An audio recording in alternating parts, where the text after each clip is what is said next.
Bapak Ibu sekalian, insya Allah pengajian akan segera dimulai. Mohon untuk bisa duduk sebagaimana mestinya. Yang di belakang mohon untuk tidak berdiri. Harap tenang semuanya.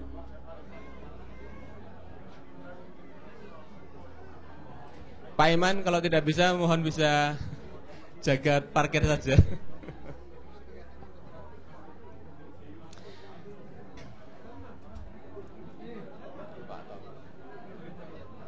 Baik, Bapak Ibu sekalian, seperti yang sudah diumumkan beberapa hari sebelumnya, bahwa tema pada pengajian malam hari ini adalah membina keluarga yang sakinah, mawadah, warohmah. Tema ini dahulu pernah dibahas oleh Ustadz Agus Setiawan dalam perspektif beliau. Nah, sekarang kita lihat dari perspektif Bapak Yunhar Ilyas. Insya Allah nanti kita akan temukan berbagai macam berlian mutiara yang perlu kita pelajari bersama, insya Allah. Seperti biasanya bahwa beliau nanti akan menyampaikan materi.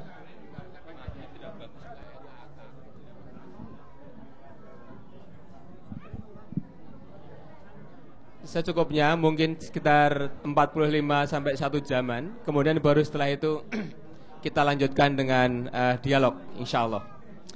Sekali lagi sebelum dimulai mohon untuk bisa tenang. Akhi Sulaiman, and you brother, mohon Pak, silakan Pak.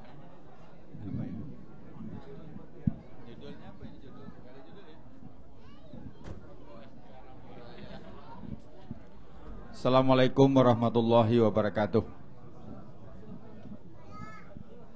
Alhamdulillah, wassalatu wassalamu ala rasulillah wa ala alihi wa sahbihi wa man wala.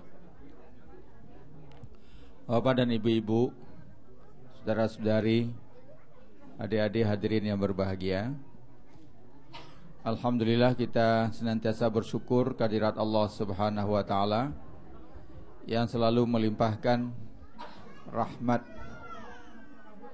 dan karunia-Nya kepada kita bersama. Kemudian salawat dan salam semoga dilimpahkan Allah kepada Nabi besar Muhammad sallallahu alaihi wasallam dan kepada keluarga, sahabat-sahabat serta siapa saja yang mengikuti sunnah beliau sampai hari akhir nanti. Seperti yang diumumkan tadi, insyaallah malam ini merupakan malam salat tarawih Ramadan yang terakhir, baik menurut metode hisab maupun ru'yah. InsyaAllah akan sama, yaitu tanggal 19 Agustus. Karena kalau yang menggunakan metode hisab dan mulai puasa dulu hari Jumat, maka pada waktu maghrib, mungkin sekarang ini di Indonesia, pada saat matahari terbenam, bulan minus 4 derajat di bawah ufuk. Jadi belum masuk. Sehingga besok masih tanggal 30 Ramadan. Nah, bagi yang mulai puasa hari Sabtu yang menggunakan ru'yah, besok maghrib tanggal 18 Agustus akan menyaksikan bulan. Dan pada saat matahari terbenam, bulan sudah berada di atas ufuk 6-8 derajat. Jadi sudah sangat tinggi. Bahkan diperkirakan tidak menggunakan alat pun dengan mata telanjang insya Allah bisa melihat. Jadi sangat optimis. Kemungkinan besarnya itu semuanya serentak hari Ahad tanggal 19. Kecuali 2 kelompok yang akan beda, yaitu An-Nadir dan Naqsyabandiyah. Itu tetap. Ya, kalau kemarin ada yang mulai puasa hari Jumat, kalau An-Nadir mulai puasanya hari Rabu. Jadi An-Nadir di Makassar itu menggunakan metode melihat pasang air laut, pasang surut. Dan kalau An-Naqsyabandiyah saya tidak tahu metode apa, tapi yang jelas setiap tahun 2 kelompok ini masuk TV. Ya. Karena puasanya dan Idul Fitrinya lebih awal, bisa 2 sampai 3 hari. Nah, hadirin berbahagia, ya tentu saja kita berharap semua ibadah kita, puasa Ramadan, qiyamul Ramadan, bacaan Al-Quran, zikir, doa, sedekah, zakat, dan semuanya diterima oleh Allah Subhanahu wa taala, dan Allah akan memberikan derajat yang dijanjikan kepada kita, yaitu takwa.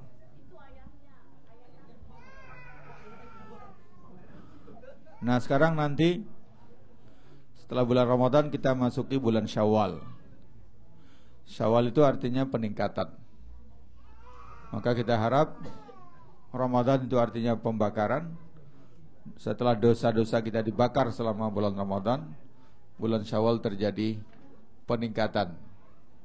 Peningkatan kualitas iman, kualitas ibadah, dan kualitas muamalah. Kalau kualitas gizi nggak usah ditanya. Belum lagi Syawal sudah meningkat. Hari-hari Ramadan ini terjadi peningkatan kualitas gizi. Alhamdulillah, tadi sudah diucapkan terima kasih kepada ibu-ibu yang telah menyiapkannya.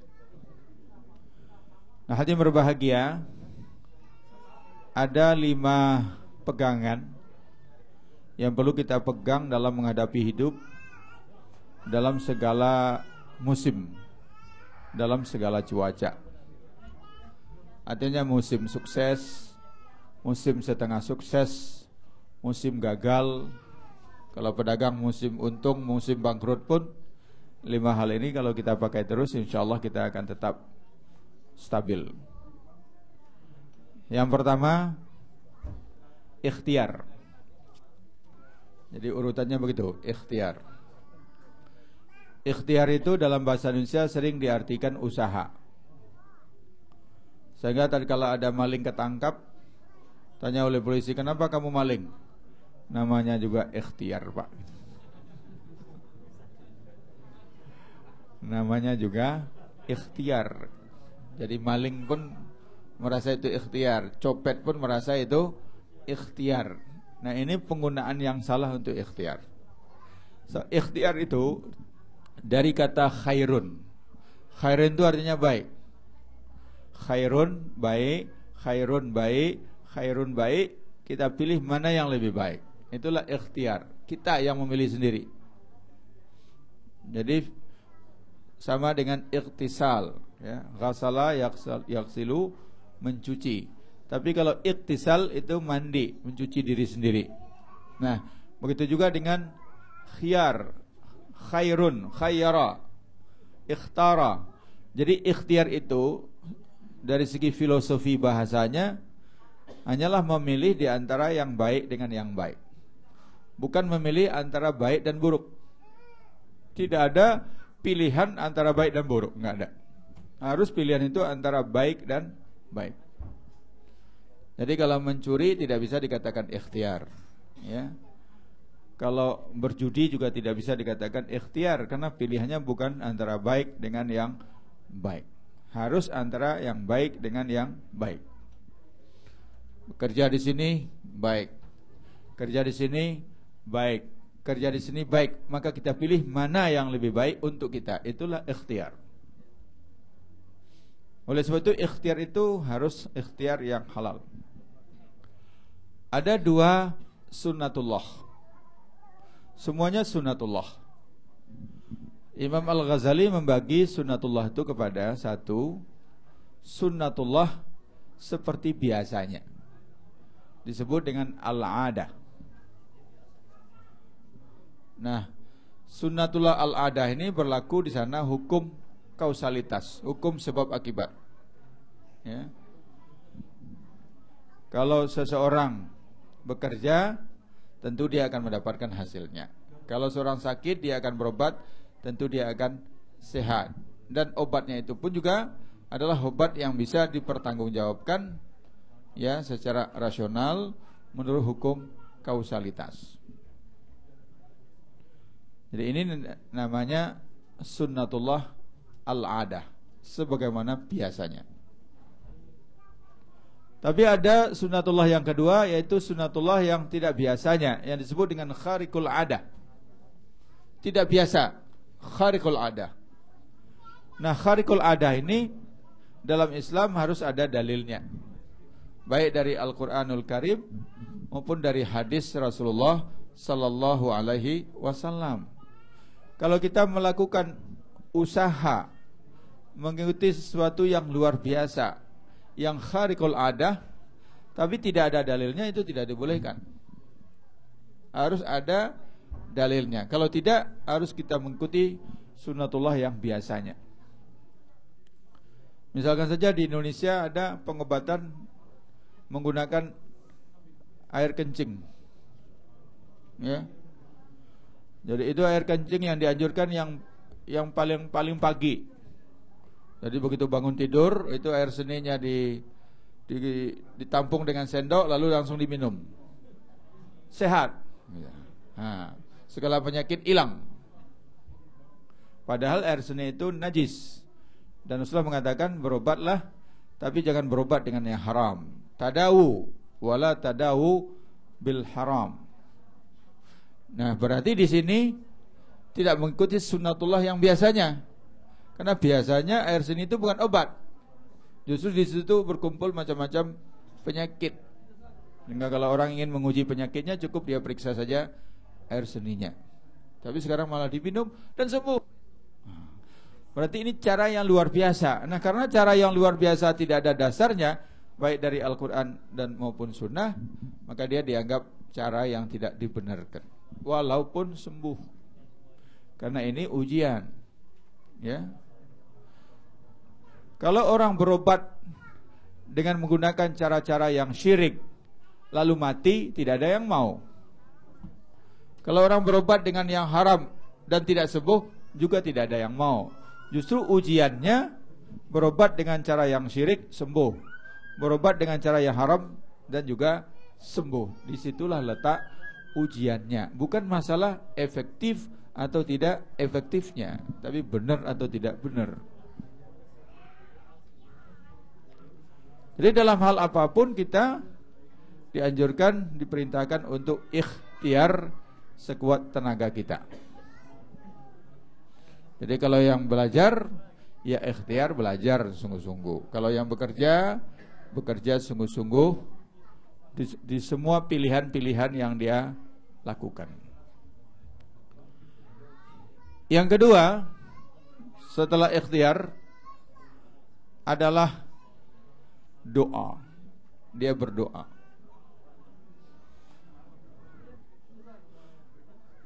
Karena sekalipun kita bisa merubah keadaan, tapi tidak bisa sepenuhnya kita yang menentukan. Tetap ada iradatullah, kehendak Allah yang menentukan. Maka kita harus berdoa, mohon kepada Allah Subhanahu wa ta'ala supaya doa kita itu dikabulkan. Bagaimana caranya supaya doa kita dikabulkan? Pertama, mohonnya kepada Allah, jangan kepada yang lain. Langsung, ya. Mubasyarah, directly. Enggak boleh pakai tawassul, enggak boleh pakai perantara. Kan orang ada yang berdoa kepada Allah, tapi perantaraan orang yang sudah meninggal dunia. Datang ke kuburan tuh biasanya panggil mbah. Mbah, kuloniki pripun mbah, dorong payu-payu mbah, gitu. Artinya nggak usah diartikan ya, nggak usah diartikan. Biasanya panggil mbak, jarang yang panggil om. Om, gua ini kok nggak laris-laris om, gitu. Nggak ada. Oleh sebab itu Rasulullah SAW mengajarkan kuburan jangan dibangun. Karena kalau dibangun akan terjadi lama-lama kultus, dikeramatkan. Jangankan kuburan ulama besar, kuburan perampok saja. Kusni Kasdud tahu ya, perampok yang sudah dijatuhi hukuman mati. Itu kalau kuburannya dibangun bagus-bagus, dibikin joglonya, itu 200 tahun lagi, bukan sebentar, 200 tahun lagi itu ceritanya sudah berubah. Di sini telah dikuburkan wali Allah Hadratus Syekh Kiai Haji Kusni Kasdud, yang sebenarnya dia itu seorang wali Allah, tapi dituduh merampok, lalu dijatuhi hukuman mati. Maka orang datang ke sana berdoa. Itu perampok saja bisa begitu. Di Sragen itu ada Di Gunung Kemukus itu kuburan Pangeran Samudera. Tahu ya? Pangeran Samudera itu melakukan hubungan seksual dengan ibunya. Dan itu hubungan yang terlarang. Sekarang banyak orang ziarah ke sana, supaya doanya dikabulkan, dia juga harus melakukan hubungan terlarang sesama peziarah. Peziarah laki-laki dengan peziarah perempuan. Dan itu dimanfaatkan oleh pelacur-pelacur untuk pura-pura jadi peziarah. Dulu saya hampir datang ke sana mau lihat. Karena saya tahu diekspos satu halaman penuh oleh Kompas. Lalu datang dari Jakarta Pak Lukman Harun. Dia ngajak saya, Inahar, ini yang diceritakan Kompas ini kan nggak jauh dari sini, yuk kita lihat sana yuk. Tapi akhirnya kami batalkan. Kenapa? Khawatir mendatangkan fitnah. Nanti ada yang lihat, Pak Lukman dan Pak Yunar ngapain ke Gunung Kemukus gitu. Oleh itu cukuplah kita percaya saja dengan berita yang ada di koran itu. Berdoa langsung pada Allah, tidak boleh pakai perantara. Ya. Tidak ada seorang pun yang diangkat oleh Allah menjadi sekretaris. Dan tidak ada kata belece yang bisa diterima. Itu di dunia itu suka kata belece itu. Langsung saja, nggak ada perantara. Dan yang kedua, kalau kita berdoa, kita harus memenuhi panggilan Allah juga. Wa idza sa'alaka 'ibadi anni fa inni qarib ujibu da'watad da'i idza da'ani falyastajibu li wal yu'minu bi. Harus kita istijabah dulu. Kalau ada perintah kita kerjakan, ada larangan kita tinggalkan dengan iman. Dan kemudian kita memintanya kepada Allah dengan penuh harap akan dikabulkan. Harus husnuzan dengan Allah. Nggak boleh doanya begini, ya Allah, masukkan aku ke surga ya Allah. Tapi kayaknya nggak mungkin ya Allah. Jangan begitu. Kalau kita sudah bilang nggak mungkin, kata Allah, ya sudah. Kalau nggak mungkin ya sudah, nggak jadi. Optimis saja, husnuzan saja. Dan meminta tentu harus ada sopan santunnya. Jadi kita mulai dengan hamdalah, kemudian salawat kepada Rasulullah SAW, lalu kita minta kepada Allah Subhanahu Wa Taala dengan jelas. Kalau kita sendirian, cukup kita yang dengar, jangan keras-keras, nanti didengar oleh tetangga kita. Apalagi yang bujang-bujang, minta jodoh keras-keras ketahuan. Suara pelan. Nah, suara keras kalau doanya untuk bersama, satu orang membaca doa, yang lain mengaminkan. Tapi kalau doa sendiri-sendiri, itu dengan suara yang lembut, yang hanya kita sendiri yang mengetahuinya. Dan tidak boleh meminta yang tidak benar. Meminta hal-hal yang tidak benar tidak boleh. Nah, kalau semuanya itu sudah kita penuhi, pertanyaannya, kenapa masih ada doa kita yang tidak dikabulkan? Al-Quran mengatakan, Ud'uni astajib lakum. Mintalah kepada aku. Allah tidak mengatakan, mintalah pasti aku beri. Tidak begitu. Allah hanya mengatakan, mintalah pasti aku jawab. Bukan aku beri, tapi aku jawab.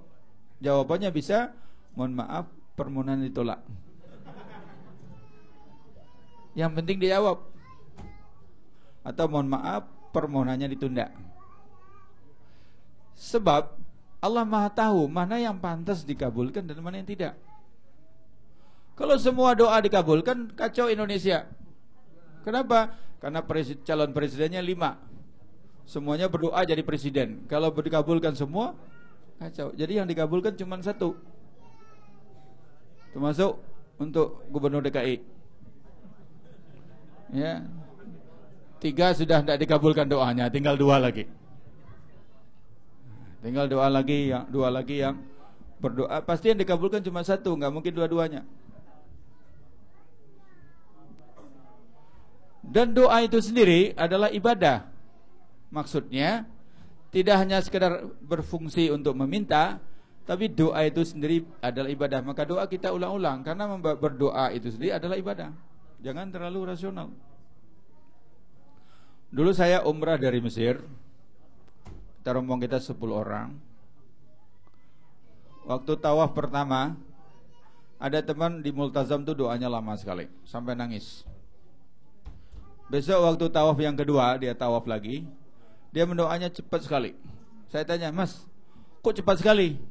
Ya, doa saya cuma begini, ya Allah, doa saya sama dengan kemarin, amin. Loh, kemarin saya udah panjang-panjang lebar berdoa, kan tidak usah diulang lagi, cukup sama dengan kemarin. Kalau begitu kita doa cukup begini saja, Allah, Kau tahu yang ku mau, amin. Gak usah ngomong dulu, Allah sudah tahu kok. Kalau begitu Ustadz Gun-Gun gak usah panjang-panjang berdoanya. Cukup, ya Allah, kabulkan semua yang kami inginkan, yang kami ucapkan atau yang tidak kami ucapkan, amin. Tapi kenapa kita ucapkan? Kenapa kita baca terus-menerus? Karena doa itu sendiri adalah ibadah. Ad-doa'u muhul ibadah. Doa itu adalah intinya ibadah. Jadi jangan pernah ragu-ragu berdoa. Mintalah. Ada seorang tabi'in mengatakan, saya itu kalau berdoa lama sekali. Kenapa? Semua saya minta. Mau makan apa hari ini, minum apa hari ini, saya minta semua dalam doa saya. Nah, hadirin berbahagia, yang kedua, doa. Nah, yang ketiga, setelah kita ikhtiar maksimal, kemudian berdoa, baru yang ketiga tawakal. Pasrah kepada Allah Subhanahu wa taala. Kapan kita tawakal? Kalau usaha sudah habis. Kalau masih ada usaha, belum tawakal. Jadi kalau terjatuh ke sungai, jangan langsung tawakal. Berenang dulu. Kalau sudah tidak bisa lagi berenang, baru tawakal. Jadi kalau kita pergi meninggalkan rumah, kompor atau ya sudah kita matikan, lampu-lampu kita matikan, AC kita matikan, jendela kita tutup, pintu kita kunci, semuanya sudah selesai. Apalagi yang perlu untuk jaga rumah? Nggak ada lagi, tawakal. Jangan pikirkan rumah lagi. Kalau sudah pergi masih pikirkan rumah, oh tadi gimana ya, jendelanya gimana ya, pulang lagi aja, periksa sekali lagi. Jadi tawakal itu tatkala usaha sudah maksimal, baru kita tawakal. Latihan tawakal yang paling baik itu naik pesawat. Kalau sudah take off, sudah tawakal aja lah. Mau apa lagi? Apalagi kalau sudah goyang-goyang, wah udah begini-begini, sudah tawakal. Mau loncat juga nggak bisa. Jadi orang yang sering terbang, insya Allah tawakalnya semakin bagus. Dulu pernah, waktu saya masih muda, dosen muda, kita 3 orang dosen muda Universitas Muhammadiyah Yogyakarta ikut lomba presentasi karya ilmiah antar perguruan tinggi Islam swasta se-Indonesia. Saya masuk tim UMB, acaranya di Jakarta, dan menang jadi juara 1. Dapat hadiah uang. Jadi kami ke Jakartanya naik kereta api. Nah sekarang setelah dapat uang, kami berunding, ini uang ini gimana? Kalau kita simpan, kita serahkan rektor, jangan-jangan tidak dikembalikan untuk kita, rugi kita. Kalau gitu kita belikan tiket pesawat saja. Akhirnya kami beli tiket pesawat, naik pesawat bertiga. Baru 10 menit terbang, goyang terus. Goyang. Nah saya lihat teman saya yang satu ya, sama dengan saya, udah zikir, udah hukum kami terus, tapi yang satu lagi tenang saja, seolah-olah nggak terjadi apa-apa. Wah, saya cemburu juga. Saya sering ceramah tawakal, tapi kalah tawakal dari dia. Kita yang ceramah tawakal kurang tawakal, tapi teman saya tadi betul-betul tenang, seperti nggak terjadi apa-apa. Saya salut dengan dia. Baru berhenti goyang-goyangnya itu 10 menit sebelum mendarat. Jadi kalau 50 menit kurang 20, 30 menit goyang terus. Begitu mendarat, turun, langsung saya salami teman saya. Pak, saya salut dengan Anda. Kenapa katanya? Anda begitu tenang tadi di pesawat. Emangnya ada apa? Tadi kan goyang-goyang. Wah, saya nggak tahu ya, baru sekali ini naik pesawat gitu. Saya pikir pesawat itu ya goyang-goyang begitu katanya. Jadi kalau ada orang yang sama-sama tenang berdua, jangan dikira dua-duanya tawakal. Yang satu mungkin tawakal, yang satu nggak ngerti. Ya. Tawakal. Jadi ikhtiar. Yang pertama ikhtiar, yang kedua doa, dan yang ketiga tawakal. Lalu yang keempat, syukur. Syukur. Kalau berhasil seperti yang kita inginkan, jawabannya syukur. La in syakartum la azidannakum wa la in kafartum inna adzabi lasyadid. Kalau kamu bersyukur pasti akan aku tambah, kata Allah. Dan di situ ada lam takkidnya. Lah, ada nun takkid tsaqila, dua itu. Berarti tiga penegasannya. Sungguh benar-benar pasti akan aku tambah. Jika kamu bersyukur. Saya ada juga teman yang enggak pernah bersyukur. Kalau kita bilang, ya selamat ya, sukses, selalu jawab, ya maklum pegawai negeri. Kalau dia beli mobil, kita ucapkan selamat. Selamat ya sudah punya mobil. Ya tapi kan cuma tahun 95. Oh. Selamat ya sudah punya rumah. Ya tapi kan cuma tipe 36. Jadi syukurnya itu pakai koma terus. Selamat ya sudah menikah. Ya kan baru satu katanya. Maunya berapa gitu. Jadi bersyukur itu titik, jangan ada koma. Bersyukur titik. Alhamdulillah ala kulli halin. InsyaAllah Allah akan beri tambahan. Ya. Enggak usah yang besar-besar. Kalau kita dijamu teman makan, lalu kita memperlihatkan rasa syukur kita, rasa gembira kita menikmati makanan itu, pasti teman tadi berniat mengundang lagi. Wah, enak kalau ngundang ustadz itu, semangat makannya. Tapi kalau kita diundang makan lalu kelihatan nggak ada respect apapun, malas juga orang mengundang. Kalau kita pergi ke luar negeri, kita belikan oleh-oleh, walaupun cuma mainan kunci, kita berikan sama teman kita, wah dia senang. Alhamdulillah. Di mana belinya ini? Di Victoria. Victoria Market. Senang dia. Saya membayangkan terus wajah gembiranya menerima mainan kunci itu. Lain kali kalau saya pergi luar negeri lagi, saya ingat lagi wajah teman saya itu. Oh ini harus saya belikan lagi. Berarti tambahan. Tapi kalau kita berikan, nih hadiah, terimanya, kasih, begitu saja. Nah begitu saya pergi lagi, saya ingat lagi wajahnya. Nggak usah dibelikan. Nggak usah dibelikan. La in syakartum la azidannakum. Pernah nonton sinetron Lorong Waktu, Deddy Mizwar. Itu tokohnya Pak Husin. Ya. Satu saat Pak Haji Husin ini datang bertamu ke rumah orang kaya.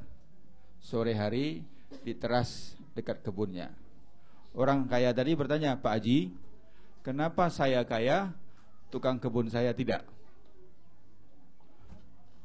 Pak Haji Husin mengatakan, coba cari sebuah bola apel plastik yang bisa dibuka.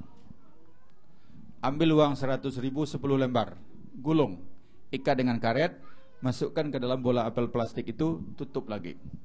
Jadi dari luar hanya kelihatan bola apel plastik. Sekarang panggil tukang kebun itu. Pak Bon, sini. Ya Den, mau ini. Namanya orang kecil, gak berani nolak majikannya. Dia terima. Ya, pura-pura senang.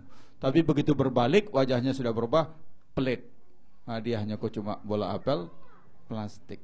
Berapalah harganya? Dia pergi, lalu dia nampak tukang sayur. Dia panggil, Pak Yur sini.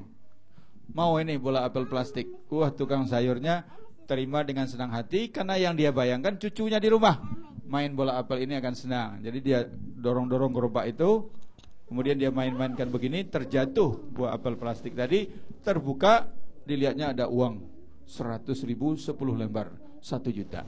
Karena dia orang jujur, dia mengira Pak Bonnya belum tahu, lalu ditutup lagi, dia beginikan bolanya sambil teriak, Pak Bun, mau mengembalikan, tapi Pak Bunnya dari jauh sudah teriak, ambil saja. Dapat bola plastik isinya uang 1 juta. Jadi kalau lebaran besok ada yang ngasih hadiah bola apel plastik, terima aja. Mana tahu di dalamnya ada uang 1 juta. La in syakartum la azidannakum wa la in kafartum inna azabi lasyadid. Syukur, tidak mudah untuk bersyukur. Nabi Sulaiman saja khawatir tidak bisa bersyukur sehingga mohon kepada Allah, Rabbi auzi'ni an ashkura ni'mataka allati an'amta alayya wa ala walidayya wa an a'mala salihan tardahu. Syukur. Syukur udah bisa nyampe ke Melbourne. Syukur bisa kuliah di sini. Syukur bisa kerja di sini. Disyukuri. Nah, yang terakhir, yang kelima, sabar. Kalau belum berhasil, belum sukses, sabar. Tenang aja. Kalau sukses, syukur. Kalau belum berhasil, sabar. Mau apa lagi? Sehingga Rasulullah mengatakan, ajaban li amril mu'minin, idza asabahu khairun fasyakara falahu ajrun, wa idza asabahu syarrun fasabara falahu ajrun. Sungguh beruntung dan mengagumkan orang yang beriman itu. Kalau mendapat kebaikan, mereka bersyukur dan dapat pahala. Kalau dapat musibah, mereka sabar juga dapat pahala. Jadi 5 inilah yang bisa menjadi pegangan kita dimanapun kita berada, dalam keadaan apapun, musim apapun, cuaca apapun. Ikhtiar, doa, tawakal, syukur dan sabar. Tapi bukan cuma syukur nama ya. Di Padang Panjang terkenal sate mak syukur. Kalau di Jogja ayam mbok sabar ya. Nah, hadirin berbahagia, ya mudah-mudahan saja 5 hal ini bisa kita miliki, sehingga kalau kita dapat nikmat banyak, kita tidak lupa diri, tidak sombong, tidak menepuk dada, tidak merendahkan orang lain. Tapi kalau kita dapat cobaan, kita juga tidak putus asa, tidak patah semangat, terus ikhtiar, terus berdoa dan bertawakal kepada Allah Subhanahu wa ta'ala. Saya kira demikian saja. Silakan kalau masih ada waktu, kita buka tanya jawab. Pertanyaan tidak terbatas masalah ini saja. Masalah apa saja silahkan tanya, semua akan saya jawab. Paling kurang saya jawab, saya tidak tahu jawabannya.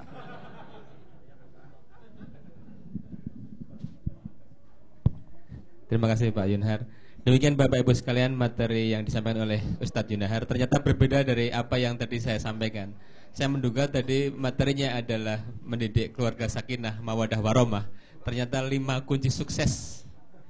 Masih ingat apa 5 itu Pak? Yang satu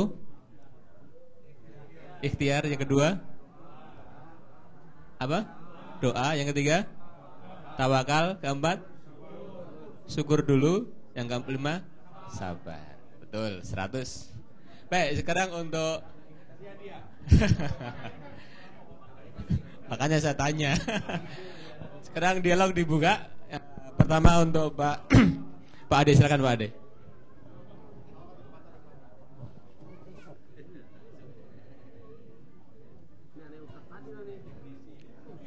Assalamualaikum warahmatullahi wabarakatuh. Terima kasih atas pencerahannya. Mudah-mudahan ini banyak manfaatnya bagi kita semua. Tadi yang Bapak sampaikan pegangan yang kedua untuk sukses dalam menghadapi hidup, yaitu berdoa. Tadi dikatakan bahwa doa itu adalah otaknya atau intinya ibadah. Apa sebetulnya yang dimaksud dengan bahwa doa itu adalah intinya ibadah? Terima kasih.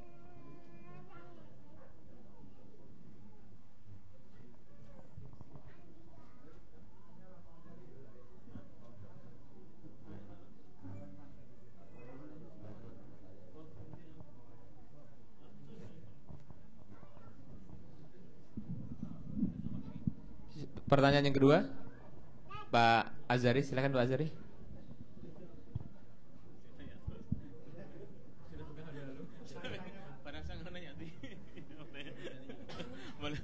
Assalamualaikum warahmatullahi wabarakatuh. Saya kalau Pak Ade tanya soal doa, saya tanya bagian sabar, Pak. Kalau sabar, ini makna sabar yang sebenarnya itu bagaimana, Pak? Apakah sabar positif atau sabarnya pasif begitu?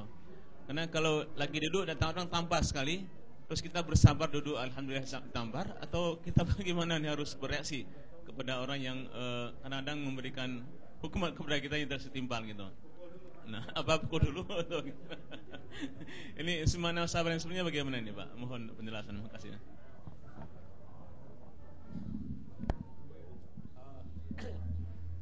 Silakan, Mas Nanta. Assalamualaikum warahmatullahi wabarakatuh. Ustadz Yusniar, kalau Pak Azhari telah menanyakan mengenai sabar, Pak Ade mengenai doa, saya tertarik dengan ikhtiar. Tapi yang khususnya ikhtiar di sini yang secara berjamaah, Ustadz Yusniar. Karena kita tahu untuk umat Islam sekarang ini, negara-negara Islam itu begitu terbelakang, kemiskinan di mana-mana.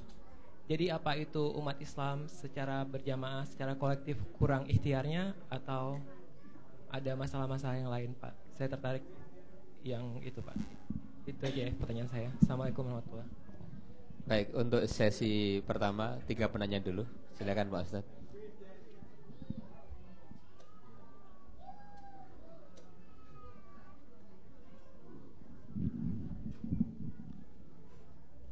Jadi ada satu ungkapan dari Rasulullah SAW mengatakan bahwa betapa pentingnya doa itu sebagai bagian dari ibadah. Sholat adalah ibadah, tapi doa juga adalah ibadah. Walaupun di dalam sholat juga penuh dengan doa. Kan banyak doa sebagai bagian dari bacaan sholat. Bahkan as-shalah itu sendiri secara bahasa artinya doa. Maka berdoa itu tidak hanya merupakan alat atau media untuk meminta, tapi berdoa itu sendiri sudah merupakan sebuah ritual, ya, sebuah ritual. Dikabulkan atau belum dikabulkan, berdoa itu sendiri sudah merupakan sebuah ibadah, ya, akan mendapatkan pahala dari Allah Subhanahu wa taala. Nah, itu dimaksud dengan doa adalah inti ibadah. Nah, yang kedua, sabar positif dan sabar negatif. Nah, kalau negatif berarti tidak termasuk ini. Oh, pasif. Aktif dan pasif. Bukan positif dan pasif. Kalau positif pasangannya negatif. Aktif dan pasif gitu. Sabar aktif dan sabar pasif. Kalau sabar pasif, pasrah saja, nerimo, enggak ada usaha, ya. Jadi sabar yang mana? Nah, kita uraikan sedikit tentang sabar. Sabar itu juga bermacam-macam, ya. Pertama ada yang paling umum, as-sabru indal masaib. Sabar menerima musibah. Jadi sini kita terima, kita ridha atas musibah yang menimpa kita. Karena kita tahu Allah pasti tidak pernah berbuat buruk untuk hambanya. Pasti di balik musibah ini ada hikmahnya. Cuma kita belum tahu kapan atau apa hikmahnya itu. Jadi dengan demikian, musibah yang kita terima, kita hadapi dengan husnuzan kepada Allah Subhanahu wa taala. Ini disebut dengan as-sabru indal masaib. Nah, jadi positifnya di situ, ya, atau aktifnya di situ adalah ya kita menerima. Kita menerima bahwa ini adalah cobaan dari Allah. Pasti Allah menginginkan sesuatu yang baik untuk saya dengan adanya cobaan ini. Yang kedua, as-sabru 'inda ta'ah. Taat pun memerlukan sabar. Seorang kalau enggak sabar salat malam, pulang duluan dia. Apalagi doa ustaznya panjang, lari dia. Atau bacaan ayatnya panjang, enggak sabar dia. Ya. Bayangkan kalau imamnya baca Al-Quran 3 juz satu malam. Wah, itu kalau nggak sabar nggak bisa. Ya. Saya pernah dulu telanjur jadi makmum di Riyadh. Salatnya 2 rakaat, rakaat pertama Al-Baqarah, rakaat kedua Ali Imran. Saya menyesal ikut sholat waktu itu. mau diputuskan walaupun salat sunnah kan nggak boleh. Wah, panjang sekali. Ya, luar biasa itu. Bayangkan aja sambil berdiri. Dalam taat pun juga harus sabar. Baca Quran juga harus sabar. Belajar agama juga harus sabar. Dan begitu juga sabar dalam berdakwah. As-sabru 'inda dakwah. Berdakwah itu juga harus sabar. Enggak mungkin sekarang kita sampaikan, sekarang diterima, sekarang juga diamalkan, enggak mungkin. Bisa jadi mungkin sampai 3 kali disampaikan belum tentu mau diamalkan. Nah, mungkin yang ke-7 baru nyambung. Ceramah-ceramah yang kita terima itu kalau gelombangnya sama, frekuensinya pas, langsung masuk. Kadang-kadang tidak pas, karena bisa saja ustadznya memilih tema tidak pas. Kalau ada pemuda yang sedang berniat untuk menikah, tiba-tiba ustadz menguraikan ayat wa min ayatihi an khalaqalakum min anfusikum azwaja litaskunu ilaiha. Nah, pemuda tadi konsentrasi penuh. Ini pas betul ayatnya ini. Nah, tapi yang sudah kakek-kakek cuek saja dia. Sudah telat katanya. Kalau yang muda semangat dia mendengar ayat itu. Jadi tergantung momentumnya, tergantung frekuensinya, tidak bisa sama semuanya. Nah, kalau Rasulullah memang punya kelebihan, bisa menyampaikan hal yang tepat pada waktu yang tepat kepada orang yang tepat dengan cara yang tepat. Kalau kita kadang-kadang tidak tepat. Jadi sabar di sini tentu harus sabar yang aktif, bukan pasif. Ya sudahlah, ini nasib saya, terserah. Enggak begitu. Walaupun itu pun sebenarnya masih baik ya, karena dia tidak stres gitu. Dia bisa. Kalau orang Jogja itu kan musibah apapun selalu positive thinking. Tabrakan patah kaki, alhamdulillah, untung cuma kaki, leher gak patah. Masih untung ya. Kalau tabrakan mati 2, masih hidup 4, 2 lagi, alhamdulillah, matinya cuma 2, untung gak 4. Selalu ada untungnya. Maka umur orang Indonesia yang paling panjang itu orang Jogja. Ini penelitian begitu. Ya, orang yang paling tinggi harapan hidupnya itu Jogja. Yang paling rendah itu Papua. Orang Indonesia yang paling cepat mati itu orang Papua. Nah, maka di Jogja itu banyak pensiunan. Jadi ada satu perumahan itu isinya pensiunan semua, sehingga bangun masjid, nama masjidnya Husnul Khatimah. Karena isinya para pensiunan. Masjid Husnul Khatimah. Kalau anak-anak muda tidak mau itu nama masjid itu. Apakah kita sebagai bangsa kurang ikhtiar? Nah, ini pertanyaan sulit ya. Karena pertanyaannya sebagai bangsa kurang kerja keras. Kalau saya menilai orang-orang miskin di Indonesia itu sudah kerja keras. Yang paling bekerja keras itu petani. Belum lagi fajar udah pergi dia ke sawah, tapi tetap nasibnya begitu. Karena sistem. Jadi kemiskinan itu ada kemiskinan yang struktural. Kalau kemiskinan struktural, memperbaikannya juga harus secara struktural. Sistem ekonomi yang kita buat di Indonesia bikin orang kaya semakin kaya dan bikin orang miskin semakin miskin. Kalau orang kaya simpan uang di bank, uangnya tambah banyak. Kalau orang miskin pinjam uang di bank, utang terus.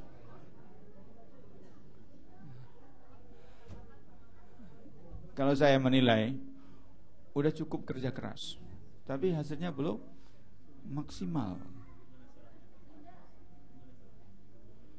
Di mana salahnya? Banyak salahnya. Di mana-mana ada salahnya. Tapi penyebab nomor satu menurut banyak orang adalah kejujuran, bukan ilmu. Kalau ilmu, orang Indonesia yang pintar-pintar itu sangat banyak. PhD dari luar negeri itu sudah sangat banyak sekali di semua bidang. Tetapi yang lebih sulit itu adalah kejujuran.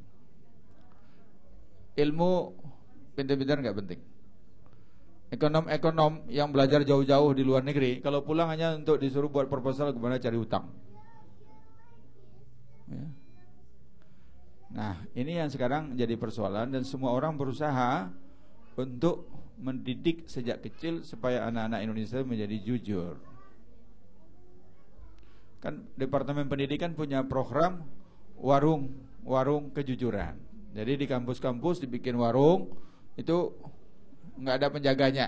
Nah, kayak di sinilah mungkin ya, harganya ditulis, silakan saja, diserahkan kepada kejujuran masing-masing. Nanti dilihat berapa yang hilang.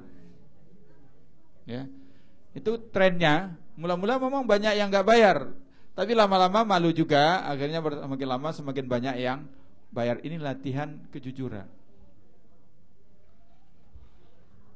Karena memang, ya saya tidak tahu bangsa lain, bangsa kita itu cukup kreatif kalau untuk tidak jujur. Idenya banyak. Ya.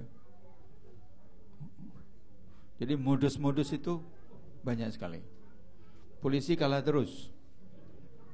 Modusnya banyak. Cerdas kalau itu cari modus-modus baru. Mulai dari mahasiswa begitu. Ya. Bagaimana mengakali presensi. Nah, itu dulu. Kalau syarat boleh ujian harus hadir sekian persen dan itu lewat tanda tangan, maka titip tanda tangan sama teman. Jadi diakali. Waktu saya kuliah di Riyadh dulu, fakultasnya mikir keras bagaimana cara mengatasi. Kalau tanda tangan titip, akhirnya dapat ide mereka. Mahasiswa itu dikasih nomor urut dalam satu kelas 1 sampai 40. Dan meja dikasih nomor. Jadi setiap orang harus duduk di mejanya. Jadi setiap jam itu pengawas masuk, lihat meja kosong saja. Nah, meja kosong itu yang absen. Jadi setiap orang harus duduk di mejanya. Nggak bisa bohong, nggak bisa titip. Tapi anak Indonesia tidak kehilangan akal. Malam-malam dia datang ke kampus, mejanya dikeluarkan, dimasukkan ke gudang lalu disusun. Nah, dia 3 hari 4 hari nggak masuk nggak apa-apa. Karena setiap pengawas masuk tidak ada meja yang kosong, karena mejanya udah disembunyikan. Itu hanya Indonesia aja yang punya ide begitu. Yang lain-lain nggak bisa itu kreatif begitu.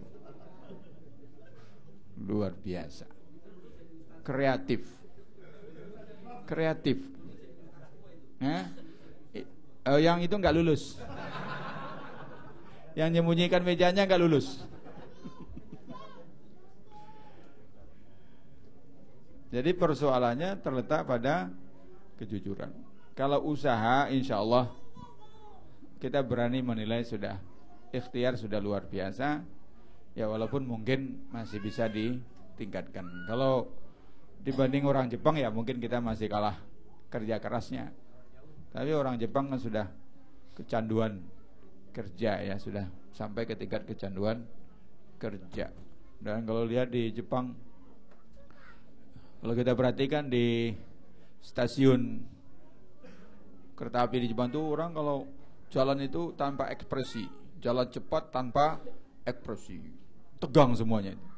Indonesia mana ada gitu, santai aja, santai sambil ngomong sambil guyon-guyon gitu. Itu kelebihannya.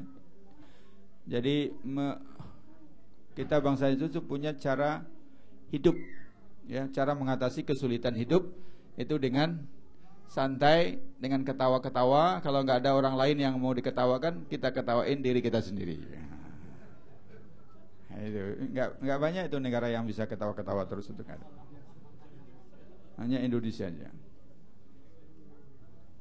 Cukup? Ada lagi?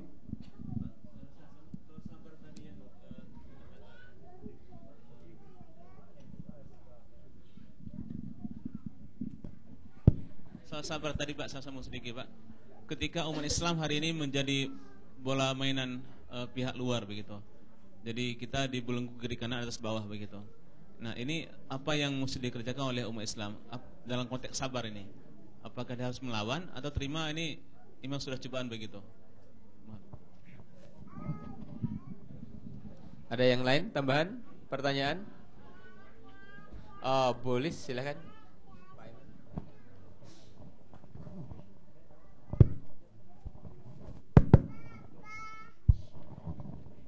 Assalamualaikum warahmatullahi wabarakatuh. Saya cuma mau bertanya, di mana letak perbedaannya sabar, ikhlas, dan pasrah.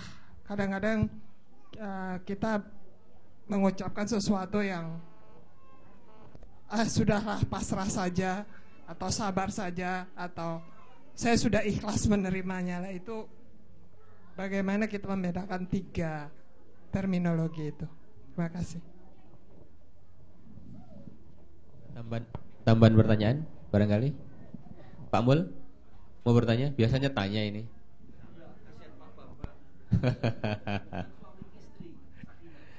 Cukup satu saja, satu untuk berdua ya.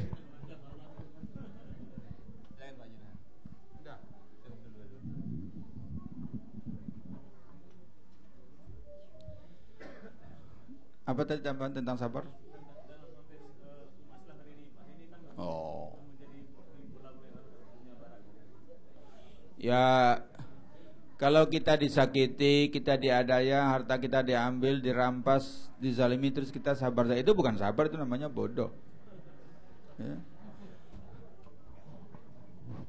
Cacing aja diinjak menggeliat dia. Masa kita diinjak kok diam saja? Itu bukan itu yang sabar, Pak. Bukan itu yang sabar. Ya. Itu tidak sabar namanya. Kalau hak kita diambil, kita berjuang mengambilnya kembali. Kalau kita dizalimi, kita berjuang untuk menghentikan kezaliman itu. Kalau harta kita dirampas, kita harus berjuang untuk mengambil kembali. Bukan diam saja. Tapi sementara itu kita tidak menyesali Allah Subhanahu wa taala dengan apa yang telah terjadi. Nah, kalau kita diam saja, kita pasrah saja, itu bukan dalam pengertian sabar. Itu sebuah kebodohan. Ya, tidak bisa begitu. Dan itu yang perlu disadarkan. Jadi selama ini banyak orang yang hak-haknya diambil lalu diam saja. Banyak kaum perempuan di Indonesia dizalimi oleh suaminya, tidak diberi nafkah, mabok, pulang ditampar dan segala macam, tapi dia diam saja. Itu bukan sabar, itu bodoh. Makanya banyak aktivis-aktivis yang mencoba menyadarkan, bukan menghasut, tapi menyadarkan haknya. Ya, gimana lagi kita kaum perempuan pasrah saja, sudah nasib dipukulin, nggak bisa. Ya. Jadi menyadarkan bahwa kalau kakinya diinjak, dia harus berusaha melepaskan kaki orang lain, itu tidak mudah juga. Orang kalau sudah terlalu lama diinjak, sudah nggak sadar lagi kalau dia diinjak. Mungkin udah mati kaki, mati rasa mungkin ya, nggak terasa lagi. Jadi bukan begitu yang diinginkan oleh Islam, itu bukan begitu. Tapi jangan pula tergesa-gesa, jangan pula mensikapi sesuatu dengan terburu-buru. Itu juga nanti akan berakibat negatif. Rasulullah SAW di periode awal di Mekah kan banyak disiksa, disakiti, tapi Rasulullah punya perhitungan. Wah, sekarang belum waktunya untuk melawan. Kita masih lemah. Sekarang waktunya konsolidasi, waktunya kaderisasi. Bahkan ada sahabat-sahabat yang mau langsung balas. Al-Quran mengatakan kufu aidiakum, tahan dulu tanganmu sekarang, jangan sekarang. Tapi ada programnya, ada yang kita lakukan. Bukan langsung membalas. Nah, kalau dindingnya tembok langsung kita lawan, kepala kita pecah nanti.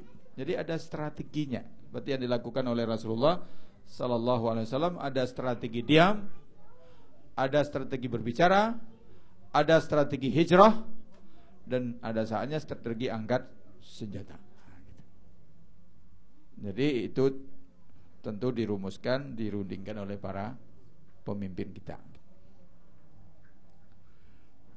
Perbedaan sabar, ikhlas, dan pasrah. Nah, kalau pasrah tadi sudah. Kalau pasrah itu, kalau yang kita ambilkan arti yang positif, ya pasrah itu ya seperti tawakal. Ya, kita bisa menerima. Tapi kalau pasrah dalam artian negatif, ya menerima saja, nggak ada usaha apapun untuk memperbaiki keadaan yang dia terima gitu. Ini memang kadang-kadang mirip-mirip ya. Ya, kita sabar saja, kita ikhlas menerimanya gitu.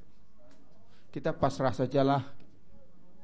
Nah, tergantung konteksnya apa kita menggunakan kalimat ini, bisa kita bedakan. Misalkan saja, kalau kita dapat musibah, kita ridha menerimanya. Kita ridha kepada Allah Subhanahu wa ta'ala yang memberikan musibah kepada kita itu. Nah, kalau kita berbuat, ya kita ikhlas melakukannya.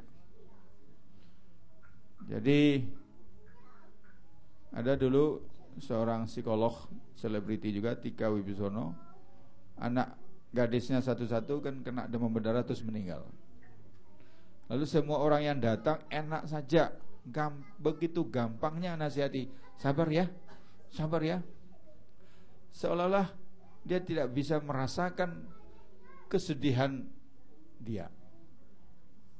Maka dia menyarankan, ya, tidak selamanya kalau pergi takziah itu kata-katanya klise begitu. Sabar ya, sabar ya. Seolah yang mati ini cuma ayam katanya. Ini yang mati anak gadis saya satu-satunya. Tidak seringan itu ngomongnya sabar ya, sabar ya. Harusnya bagaimana? Dia mengatakan harusnya dia bilang begini. Saya dapat merasakan betapa beratnya kehilangan putri. Nah, itu empati dulu. Namun demikian, kita harus tetap bisa menerimanya, karena ini sudah merupakan takdir Allah Subhanahu wa ta'ala. Kepanjangan gitu ya.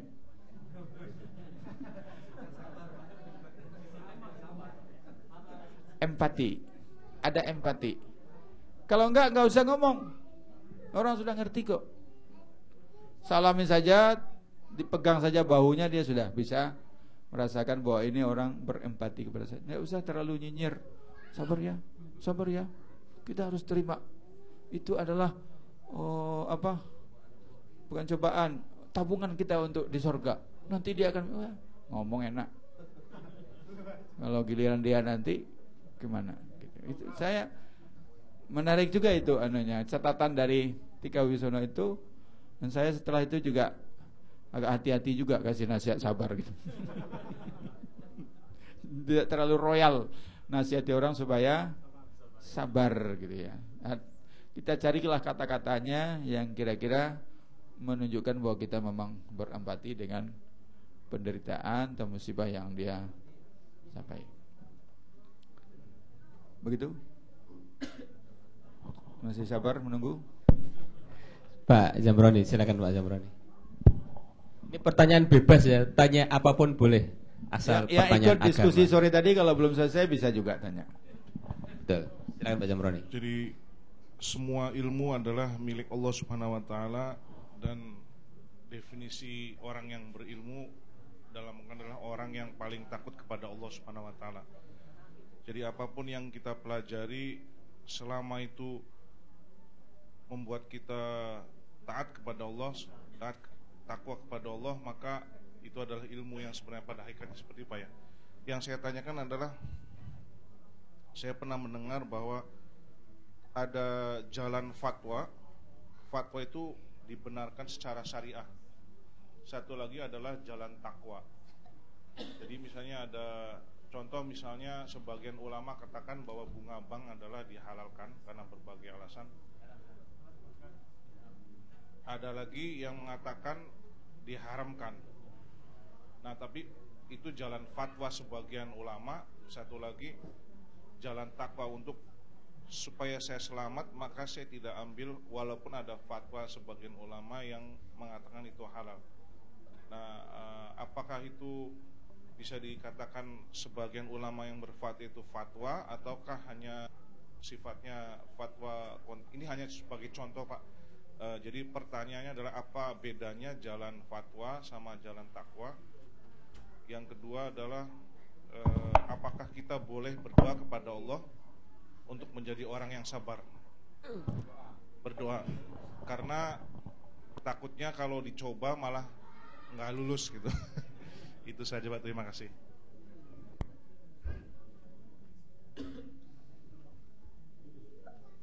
Ada lain pertanyaan?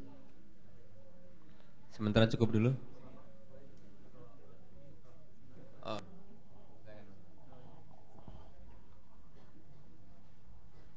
Ustadz tadi mengenai kemiskinan, saya tertarik sekali mengenai kemiskinan di umat Islam sekarang ini. Saya benar-benar kepingin bisa melihat umat Islam itu makmur seperti kita di sini misalnya. Yang saya kepingin mengetahui itu, Ustadz, kita kalau di negara kapitalis itu kan semuanya berdasarkan bunga interest. Jadi resiko itu dihitung dengan bunga. Inflasi itu kompensasinya dengan negara menentukan suku bunga. Semuanya itu didasarkan pada bunga ya Ustadz. Saya waktu beberapa tahun yang lalu ada bertemu seseorang dari Malaysia. Saya ada diskusi, jadi Bapak ini mengetuai MCSA, Lembaga Keuangan Islam di sini, dan beliau menjelaskan. Saya bertanya mengenai konsep murabah dan mudarabah. Saya tertarik, saya menanyakan kepada beliau untuk dasarnya lembaga keuangan dalam Islam itu menentukan bagi hasil itu tolak ukurnya apa, dan beliau menjelaskan itu masih memakai suku bunga LIBOR yang di London Interchange interest rate itu. Jadi itu masih berdasarkan bunga juga. Mungkin agak sedikit luas ya Ustaz. Saya ingin tahu supaya kita bisa lari dari suku bunga, memakai suku bunga supaya orang tidak bertambah miskin, bisa bagi hasil dan masyarakat perekonomian naik. Itu solusi dari Islam itu apa Ustaz? Itu saja. Assalamualaikum warahmatullahi wabarakatuh. Pak Pasikin silakan. Oh tidak, cukup berdua dulu Pak.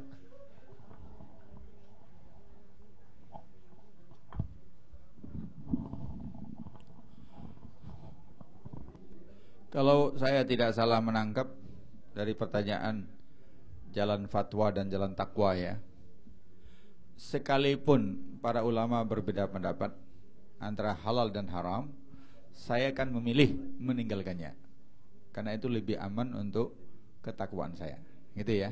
Itu sifat yang sangat baik, itu namanya wara'. Itulah sifat wara', ya. Dia tidak usah menunggu para ulama sepakat dulu. Kalau sudah ada saja yang berpendapat bahwa ini haram, walaupun yang lain masih menghalalkan, dia memilih mengikuti yang haram supaya dia lebih hati-hati. Nabi mengatakan, innal halala bainun wa innal harama bainun wa bainahuma umurun mutasyabihat. Faman ittaqa syubuhat faqad istabra'a lidinihi wa ardihi. Wa man waqa'a fi syubuhat waqa'a fil haram karra'i yar'a haulal hima yushaku an yaqa'a fihi. Sesungguhnya yang halal itu sudah jelas, dijelaskan oleh Al-Quran dan hadis. Yang haram itu juga jelas. Tapi antara dua hal itu ada perkara-perkara yang samar-samar yang meragukan. Barang siapa yang takut mengambil yang syubhat tadi, maka dia telah menjaga kesucian darah dan hartanya. Tapi barang siapa yang terjatuh ke dalam syubhat, dia bisa terjatuh kepada yang haram. Seperti orang mengembalakan ternaknya di pinggir kebun terlarang, dikhawatirkan ternaknya masuk ke dalam kebun itu. Ketahuilah bahwa kebun terlarang Allah itu adalah apa-apa yang diharamkan oleh Allah Subhanahu wa ta'ala. Jadi sebenarnya yang syubhat itu de jure antara halal dan haram, tapi de facto haram. Karena prinsip yang diajarkan oleh Nabi, tinggalkan yang syubhat sampai terbukti halalnya. Kalau kita kan senang membaliknya, makan dulu sampai terbukti haramnya. Nah, gitu. Jadi kalau sudah ragu, tinggalkan dulu sampai nanti terbukti halal. Bukan makan dulu mumpung belum dibuktikan haram, enggak. Bukan begitu. Jadi waktu Gus Dur dengan rombongannya makan di sebuah restoran di Amerika, sudah hampir makan, ada yang nanya sama pelayan, ini daging apa? Dia jawab babi. Enggak jadi makan. Gus Dur bilang, salah kamu sendiri pakai nanya-nanya gitu. Coba kalau enggak nanya, sudah kita makan dari tadi. Tapi itu Gus Dur ya. Gus Dur itu antara serius dengan guyon, kita enggak tahu mana yang serius, mana yang guyon. Tapi itu, kalau itu yang dimaksud, itu betul-betul jalan takwa. Artinya enggak usah ditunggu sepakat dulu. Kalau sudah ada yang berfatwa ini haram, walaupun yang lain masih halal, kita ikuti fatwa yang lebih hati-hati ini. Itu namanya sikap wara'. Hati-hati dengan hal-hal yang syubhat. Bolehkah kita berdoa menjadi orang yang sabar? Boleh. Sangat boleh. Karena belum tentu kita bisa sabar. Kita minta bantuan kepada Allah supaya kalau dapat musibah kita sabar. Tapi sebenarnya kayak orang nabung juga, ya. Kalau kita punya uang kita nabung, terus saja kita nabung. Nanti kalau tabungan kita sudah banyak, tiba-tiba ada keperluan mendadak yang perlu biaya banyak, kita akan tenang, tinggal ngambil tabungan. Jadi jangan kalau sudah ada keperluan mendadak baru nabung. Nah itu yang terjadi selama ini. Tatkala orang dapat musibah besar, kematian, orang nasihat dikir, eling. Itu artinya tatkala dia perlu uang banyak, nabung, nggak bisa. Terbalik, harusnya dikir dulu. Dia dikir kepada Allah, dia memperbanyak baca Quran, memperbanyak ibadahnya sehingga tabungannya penuh. Perlu atau tidak perlu dia nabung terus. Nah pada satu saat tatkala dia dapat cobaan yang sangat besar, dia tinggal mengambil tabungannya itu. Nah, enggak usah dinasihati zikir, sudah otomatis dia akan ingat kepada Allah Subhanahu wa taala. Oleh sebab itu Al-Qur'an mengatakan, "Wa man a'rada an dzikri rahman nuqawid lahu syaitan fahuwa lahu qarin." Orang yang menolak, berpaling dari zikir kepada Ar-Rahman, kami ikatkan syaitan kepada dia, dan syaitan itulah yang menjadi temannya. Jadi enggak sabar, dia mukul-mukul badannya, dia teriak-teriak, dia menjerit, atau mungkin dia menyiksa dirinya karena dia sudah didampingi oleh syaitan. Tapi kalau dia banyak zikir, insyaallah musibah apapun yang menimpa dia tinggal seperti tabungan tadi, tinggal mengambil tabungannya untuk keperluan darurat ini. Saya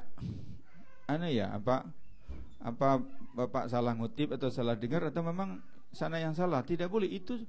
Itu justru yang selalu diperingatkan kepada perbankan syariah, jangan mematok mutarabah dengan suku bunga. Itu paling enggak boleh. Apa?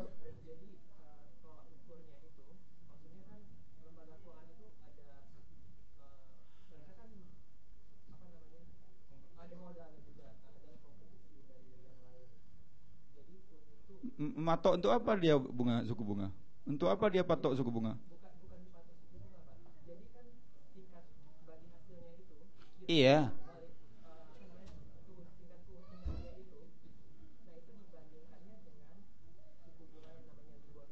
Itu yang tidak boleh. Itu yang diharamkan. Saya sebagai pengawas syariah ngawasi itu, nanya sama direksinya, bagaimana Anda menentukan bagi hasil? Kalau dia menentukan bagi hasil berpatokan pada suku bunga, itu haram, nggak boleh. Oh, suku bunga sekarang 6%, maka bagi hasilnya 6%. Itu yang tidak boleh. Oh, nggak ada, nggak benar itu, nggak benar. Saya khawatir dia nggak benar itu. Bukan begitu. Jadi bagi hasil itu tidak ditentukan sama sekali dengan suku bunga perbankan, sama sekali tidak. Justru kecurangan direksi bank adalah tatkala dia tidak menghitung sungguh-sungguh, tetapi dia hanya berpatokan saja. Dia bilang saja pada anak buahnya, coba lihat-lihat tuh sekarang berapa? 6% Pak. Sudahlah, kita tetap saja bagi hasil sekarangnya 6%. Itu yang nggak boleh. Itu nggak boleh. Jadi harus ada, dan memang ada akuntansinya sendiri, ya. Harus ada hitungannya sendiri, tabelnya banyak, cara menghitungnya banyak, dan nanti hasilnya bisa lebih tinggi dari suku bunga yang ada dan bisa juga lebih rendah. Tergantung kepada bisnisnya. Itu namanya bagi hasil mudharabah. Jadi pengawas syariah dilatih untuk mengetahui bagaimana caranya. Ya salah satu caranya cuma nanya itu saja. Gampang saja nanyanya caranya. Tolong saya diberi kopi ngitungnya. So itu sudah ada hitungannya. Kalau nggak ada kopi hitungannya berarti nerka. Patokannya adalah suku bunga, mau di London, mau di mana terserah. Itu yang nggak boleh. Itu kalau bisa minta namanya bisa kita tanya betul itu. Apa betul perbankan syariah di Malaysia seperti itu, atau orang tadi yang mengajarkan sesuatu yang salah, sama sekali nggak boleh. Itu pantangan perbankan syariah adalah berpatokan dengan suku bunga yang ada. Gitu ya. Jadi memang betul-betul berdasarkan bagi hasil, tidak boleh fix. Yang ada cuma prediksi. Yang ada adalah prediksi, tapi setiap bulan harus dihitung, dan akuntansi hitungannya bisa harian. Bisa persis sama dengan prediksi, bisa di atas prediksi, bisa juga kurang dari prediksi. Jadi kalau kita dapat laporan bagi hasilnya setiap bulan sama saja, itu kita curigai, kok bisa sama? Bisnisnya tiap bulan kok nggak berubah-ubah angka. Ya, nggak ada orang bisnis tiap bulan tuh selalu sama untungnya, nggak ada. Mesti naik dikit, kalau nggak naik turun dikit, kalau nggak naik banyak, kalau nggak turun banyak. Kalau sama terus dicurigai ini nggak pakai hitungan. Nah, itu. Terka-terkaan aja atau patok suku bunga bank gitu ya Pak ya.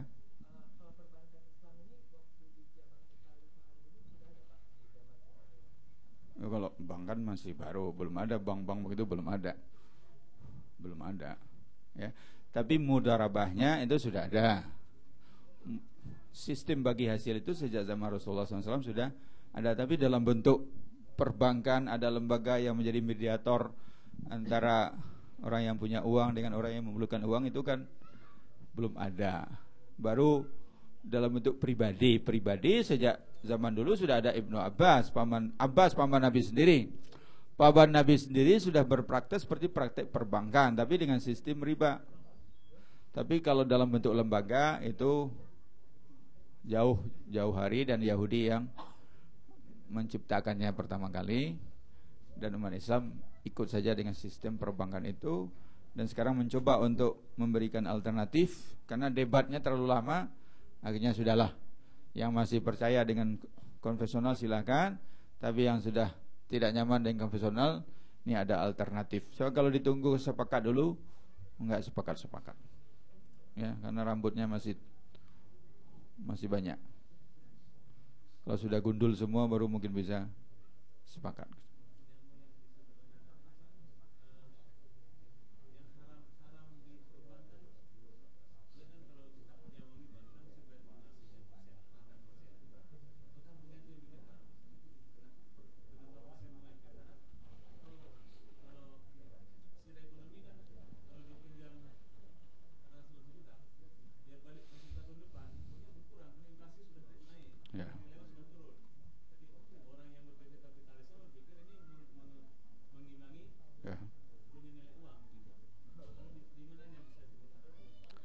Ya, haramnya ribanya. Ribanya itu adalah apabila kita meminjam atau kita meminjamkan dan mengembalikan dengan tambahan sebagai kompensasi tempo. Haramnya di situ. Bahwa kemudian ini dianggap bisnis, hitung-hitungan bisnis, itu sejak zaman Nabi sudah begitu cara berpikir orang. Jangan kata ini kan sama saja dengan jual beli. Kita hitung. Wah, kalau saya pinjamkan uang, nanti uangnya mengalami inflasi, kurang menjadi 9%, lalu uang saya dikembalikan, saya rugi. Coba kalau uang itu saya putar dagang, saya akan untung. Nah, itu yang nggak boleh. Ya, Islam itu membedakan kalau bisnis saja. Kalau minjamin uang, pinjamin saja. Sebab meminjamkan uang itu di dalam Islam masuk sosial, tolong menolong. Kalau tolong menolong ada ongkosnya. Kalau perlu kita berikan. Jadi kalau kita menolong orang dengan meminjami dia uang, berarti kita siap merugi. Kalau enggak mau bisnis, maka Islam mengajarkan Anda mau bisnis apa menolong. Kalau mau bisnis bukan dengan uang, tapi kerjasama. Anda punya modal, dia yang berdagang, nanti kalau untung bagi dua, kalau rugi tanggung berdua. Tapi kalau Anda nolong, jangan dikaitkan dengan bisnis. Jangan dengan inflasi, dengan kalau saya enggak, itu enggak nolong namanya. Itu dagang namanya. Cuma itu saja, Islam ingin kalau nolong ya nolong. Kalau bisnis ya bisnis. Ini kan nolong sambil bisnis, akhirnya tidak menolong jadinya, menggolong jadinya. Nyolong jadinya. Kan sederhana saja. Kalau saya menolong orang dengan minjamkan uang, saya siap merugi. Salah satu kerugiannya itu adalah kalau uang itu mengalami inflasi. Atau kalau tidak mengalami inflasi, uang saya tidak bertambah karena tidak saya jadikan modal. Tapi itulah resiko saya menolong. Karena dengan menolong itu saya dapat pahala dari Allah.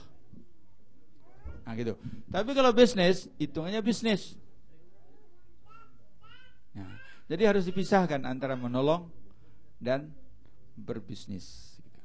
Kalau ini kan jual beli juga, Al-Quran sudah mengatakan ada bedanya. Apa bedanya?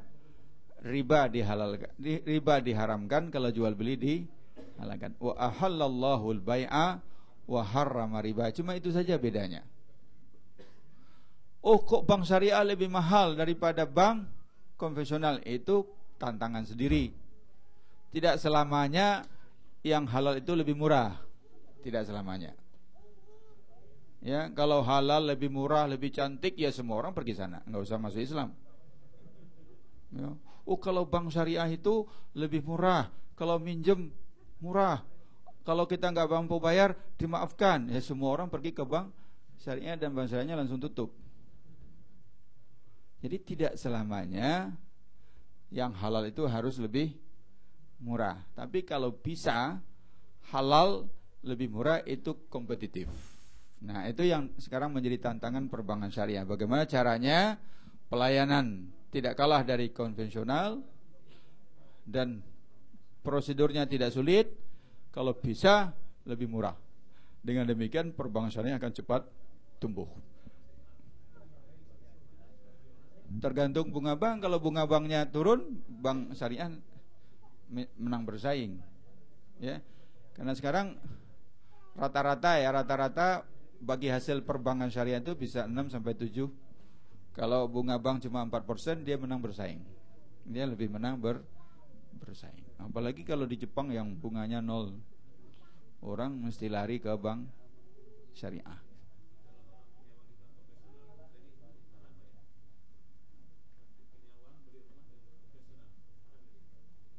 Ya, enggak usah dijelaskan, dipahami sendiri aja lah. Enggak usah dipahami sendiri saja. Enggak enak kita dengan yang sudah paham. Iya. Enggak enak dengan yang sudah paham, Pak. Baik, Bapak Ibu sekalian, saya pikir ini sudah saatnya ditutup, sudah jam 10.30. Tapi pengumuman bahwa besok insya Allah yang ceramah ba'da subuh itu Ustadz Anof. Karena Ustadz Yunhar harus tugas di Sorok kita. Kemudian malamnya tidak ada buka bersama, tarawih juga tidak ada, takbir yang ada, takbiran. Jadi kalau Bapak Ibu sekalian mau isanya, nah ini isanya jam berapa nih? Belum kita putuskan isanya. Isanya ikuti jam normal berarti ya, insya Allah. Normal ya Pak ya? Oke.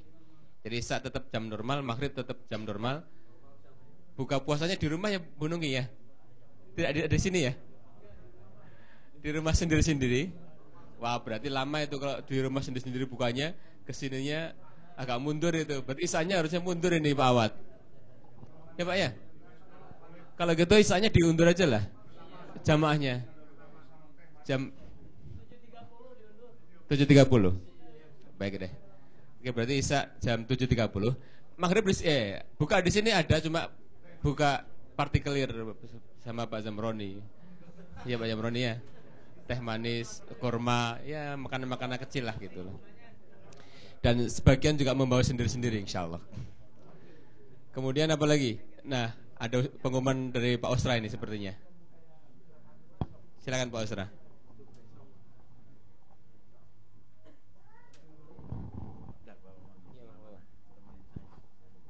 Assalamualaikum Pak, Bapak-bapak, Ibu-ibu. Ini untuk besok, jadi kami mau mempersiapkan untuk sholat id. Tapi sholat idnya minggu, tapi untuk besok itu menurut Pak Dede, menurut informasi yang terakhir, kita bisa masuk ke sport hall itu jam 1 siang sampai jam 5 sore. Jadi saya menawarkan kepada siapa saja yang ingin berpartisipasi membantu kita semua untuk mempersiapkan